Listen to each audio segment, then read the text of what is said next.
सभी सरकारों ने जल्द से जल्द नहीं किया तो दिल्ली के 360 गांव आगामी चुनाव का बहिष्कार भी करेंगे और जरूरत पड़ी तो आने वाले दिनों के अंदर मुख्यमंत्री और उपराज्यपाल के घरों का घेराव भी करेंगे। आज भी ताकतवर है और अपनी लड़ाई को खुद लड़ना जानते हैं और इस लड़ाई को हम आखिरी सांस तक लड़ेंगे।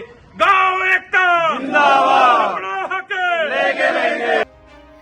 पालम 360 खाप के प्रधान चौधरी सुरेंद्र सोलंकी के नेतृत्व में गांव देहात बचाओ यात्रा द्वारका के अमराई गांव पहुंची।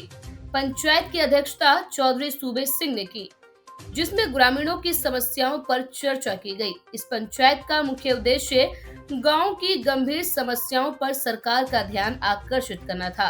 खासतौर पर हाउस टैक्स माफी की घोषणा जो पिछले साल मेयर द्वारा की गई थी, उसका नोटिफिकेशन तुरंत लाया जाए।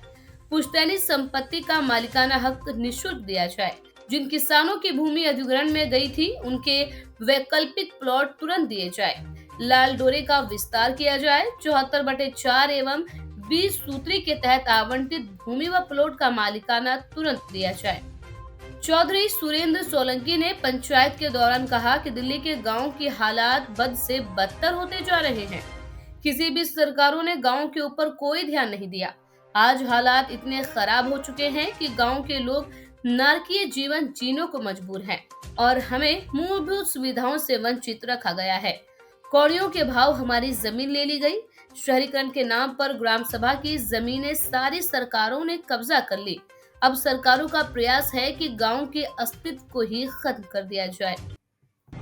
नमस्कार साथियों, आज गांव देहात बचाओ यात्रा पहुंची है अमराई गांव में और यहां पर भी लोगों ने भरपूर समर्थन इस यात्रा को दिया और सब ने सर्वसम्मति से फैसला पास किया है कि आगामी चुनाव से पहले अगर हमारी समस्याओं का समाधान नहीं हुआ तो आगामी चुनाव का बहिष्कार अमराई गांव भी करेगा और दिल्ली के सभी 360 गांव और 36 बिरादरी के लोग करेंगे। और मैं सरकारों को साफ तौर पे कह देना चाहता हूं कि अब की बार गांव देहात के लोग आर पार के मूड में हैं। किसी मुखालते में सरकार न रहे।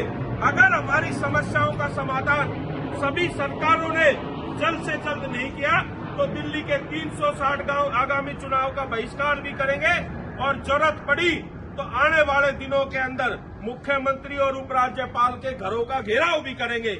आप इस चीज के मुखालते में न रहे। ये दिल्ली के वो 360 गांव हैं जिनकी जमीनों पे दिल्ली बसी, जिनके पूर्वजों ने ना जाने कितनी लड़ाइयां लड़ी। हम कमजोर नहीं है, हम आज भी ताकतवर है और अपनी लड़ाई को खुद लड़ना जानते हैं और इस लड़ाई को हम आखिरी सांस तक लड़ेंगे। गांव एकता जिंदाबाद, अपना हक लेके रहेंगे। गांव की जमीनों पर शहर बसे, मेट्रो निकली, स्टेशन बने, लेकिन वहां पर गांव के नाम और निशान हटा दिए गए।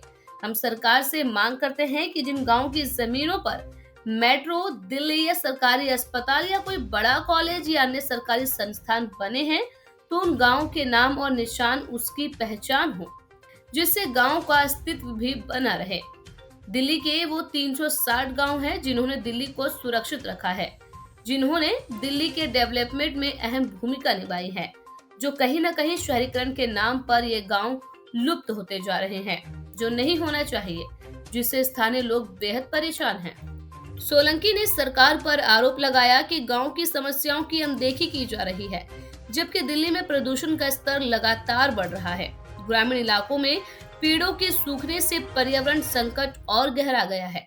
जहां एक और दिल्ली में पर्यावरण और प्रदूषण की समस्या पर जोर दिया जा रहा है, वहीं दूसरी ओर इन गांवों की अनदेखी कर सरकार एक बड़ा दोहरा मापदंड अपना रही है। ग्रामीणों की परेशानियों को हल करने के लिए कोई ठोस कदम नहीं उठाए गए हैं।